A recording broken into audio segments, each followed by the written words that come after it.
ليس يجدي وليس ينفع أن تقول لي الجزيء من ذرات والذرات من دقائق والدقائق من أدق ثم تسكت. لا بد وأن إلى ربك المنتهى. مكتب الرئيس الأمريكي الأسبق هاري ترومان، على مكتبه كان هناك لافتة خشبية تجدون صورتها في النت، مكتوب عليها The buck stops here. هنا ينتهي المطاف. The buck stops here. هنا ينتهي المطاف. هذه عبارة ملهمة وجميلة. من الذي يدير هؤلاء الموظفون في هذه الإدارة الحكومية التابعون للحزب الفلاني؟ من الذي يدير هذا؟ المسؤولون عنه. من الذي ثم في الأخير تعود إلى ماذا؟ إلى رئيس الولايات المتحدة الأمريكية. 300 مليون في واحد يتكلم بالنيابة عن الجميع. قال لك هنا ينتهي المطاف. جميل لو فهمنا هذا، وأن إلى ربك المنتهى. هنا ينتهي المطاف، المطاف الحقيقي، مطاف كل شيء في الوجود، مطاف كل شيء في الوجود. الحلقة مش مفتوحة، الحلقة مغلقة، تغلق بالإيمان، تبقى مفتوحة بالإلحاد، بالشكوكية، بعدم الإيمان.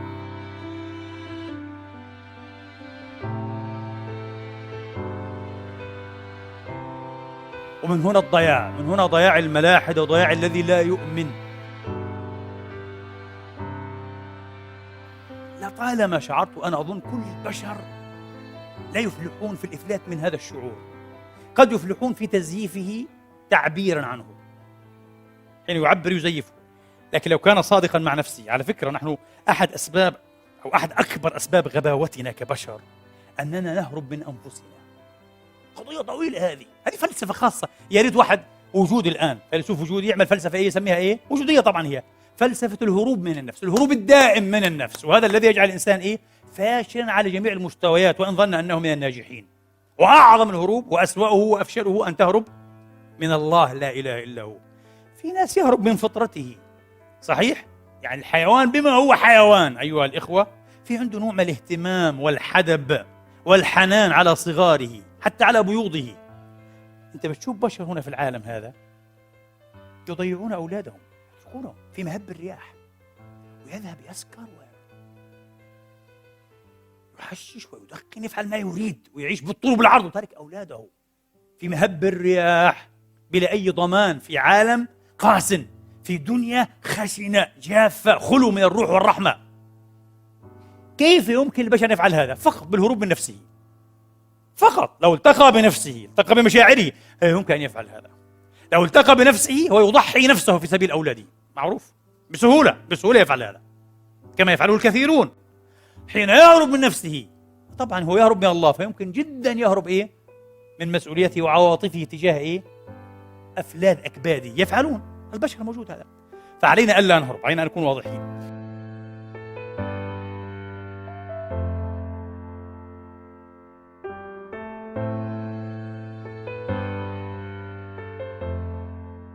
هذا الشعور الذي لا نفلح فيه فكاك منه ما هو؟ بصراحة أننا أبديون. صعب جدا يتخيل الإنسان أنه سيعيش مليارات السنين، مليارات المليارات في الجنة إن شاء الله تعالى، ثم يكون عدما. يجننه هذا ولا يصدقه. لا، أنا لن أنتهي بعون الله. هو يشعر أنه مؤبد بقوة شديدة، بأقل منها، لأن الثقافة والحس والنشأة تؤثر على هذا الشعور. يشعر بأنه أيضا أزلي. كيف أزلي؟ أريد كم؟ قال لك 66. أزلي إيش يا ابني؟ أنت انجنيت؟ بس أنا شاعر هيك، أنا بصراحة شاعر إني أنا محور الكون، وإنه هذا الكون دائما بيعرفني وأنا بعرفه. يعني أنا ما جيتش امبارح. صعب أتخيل أنني والله قالوا لا، بدك تتخيل هل أتى على الإنسان حين من الدهر لم يكن شيئا مذكورا. طب ليش الله بذكرنا؟ قال في ناس مش ذكيين حقيقة هذه، وإن أنتم بتشعروا صح بنشعر. أنا بقول لك هذا الشعور طبيعي وشعور إنساني، وهذه ورطة جديدة للملاحدة، بس إن شاء الله تكون مبعث نور لهم ليهتدوا، يحاولوا يفهموا حالهم. هذا أحد أكبر بواعث الإيمان بالله تبارك وتعالى. هنفهم ليش الآن. تعرف ليش إحنا فعلا بمعنى ما أزليون وأبديون؟ طبعا أنا مش ملحد ومش وحدوي، مش بانثيست يعني، لا أقول بوحدة الوجود وعدم بينونة الخالق من المخلوق، لست على هذه الطريقة الزندقية الوحدوية أبدا. أفهم ما أقول.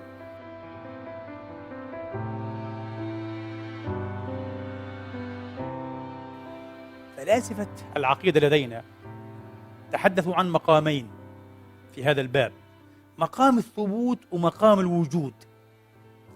لا مؤمن إلا وهو موقن ومسلم بأن كل ما أوجد الله في العوالم كلها وكل ما سيوجد لا إله إلا هو كان ثابتا في علمه أزلا، أليس كذلك؟ طريقة المؤمنين اللي عارفين الدين وعارفين التوحيد الحقيقي. طيب حتقول لي أيوة معروف، يعني قبل أن يخلق الله الكون، قبل أن يخلقك ويخلقني ويخلقها، إحنا كان لنا أي ثبوت في علم الله، صح؟ وبعدين حين شاء بكلمة كن كوننا، كن فيكون، صحيح؟ صار عندنا مقام ماذا الآن؟ الوجود.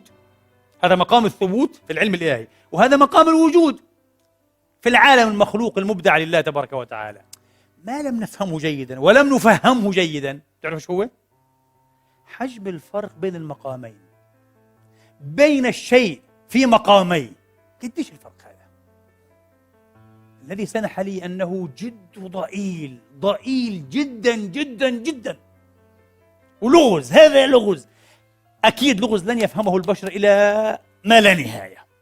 هذا لغز الخلاقية، قدرة الله على أن يحيل المعلومة الأزلية، يحيلها، يخرجها من مقام الثبوت إلى مقام الوجود. كيف يفعل هذا؟ عملية صعبة جدا. كذلك أبدا، إنما قولنا لشيء إذا أردناه أن نقول له كن فيكون، فقط حرفان يقول لك للتقريب عشان تفهم. في ناس قالوا حتى مش وما فيش حرفين، في ناس قالوا هيك، في ناس قالوا لا نأخذ بظاهرها. إن دخلنا في المعتزلة وأهل السنة نفس القصة القديمة الحديث، ما علينا. على كل حال عشان ندخلكم في معاوص كلامية، قال لك كن، شوف كن ينتهي كل شيء. ما معنى هذا؟ تخيل نفسك الآن في دماغك أشياء كثيرة، في دماغك أشياء كثيرة. أنت نفترض مهندس أو رسام أو مصمم ديزاينر، يعني وصممت أو رسمت في ذهنك لوحة معينة، صممت تمثالا معين، تخيلت مخلوقا يا سيدي، مخلوق. الآن ما هو الفرق بين هذا المخلوق في ذهنك وهذا المخلوق فيما لو خرج إلى الوجود؟ فرق هائل جدا جدا جدا جدا. معظم معلومات على الإطلاق التي في ذهننا عن الأشياء والأمور لو استحالت بكلمة تكوين، لو الله شاء، الله يقول لما في ذهنك أنت كن فيكون، إيش حيطلع؟ تهويش شوية خطوط هيك وخلاص، خربشات ما لهاش قيمة حقيقية، لأنه الفرق بعيد. الله بده يخرج اللي في ذهنك إلى عالم إيه؟ الوجود، من عالم ثبوته في ذهنك إلى عالم وجوده في العالم الظاهر، صح؟ بكن من الله، كن من الله، مش منك طبعا. كن يخرج شيئا مشوها لا قيمة له، لا حركة فيه، لا نبض، لا معنى له حتى. ليش طيب؟ أنا بقول لك ليه. علشان الشيء يخرج من مقام إيه؟ الثبوت إلى مقام الوجود ويدب كما هو، كما نعرفه مثلا أو نريده، لابد أن تكون المعلومات التي تحيط به وتقدره، كل شيء فقدره تقديرا، معلومات لا متناهية الدقة والإحاطة، ولا مش صحيح؟ من جميع جوانبه.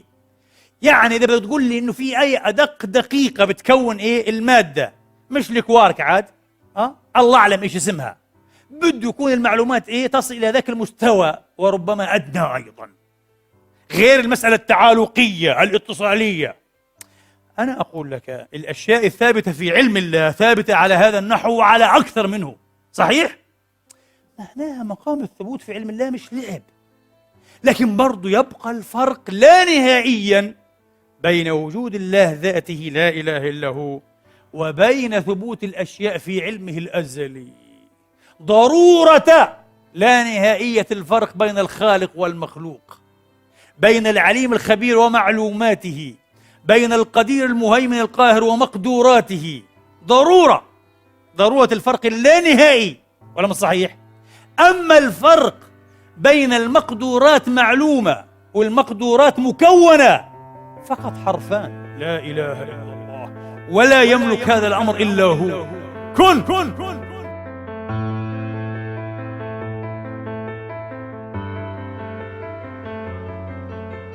فهمتم يا إخواني؟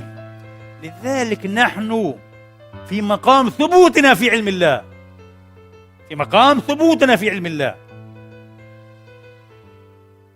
هذا انعكس تجلى في مقام وجودنا في هذا العالم بكلمة التكوين. انعكس في هذا الشعور المبهم العجيب القوي أننا أزليون بلا بداية وبلا نهاية، لن ننتهي. مرة أخرى أقول لكم هذا فيه جزء كبير من الحق والحقيقة، وهذا أحد أكبر بواعث البشر على أن يؤمنوا وأن يبحثوا عن الله لا إله إلا هو. لأنه هذا الذي يفسر فقط، الشيء الوحيد اللي يفسر شعورك بالأبدية وأقل منه بهذه الأزلية هو ماذا؟ وجود الله الذي ضمن لك الثبوت في علمه أزلا، ولا مش صحيح؟ وضمن لك الامتداد في عالمه أبدا.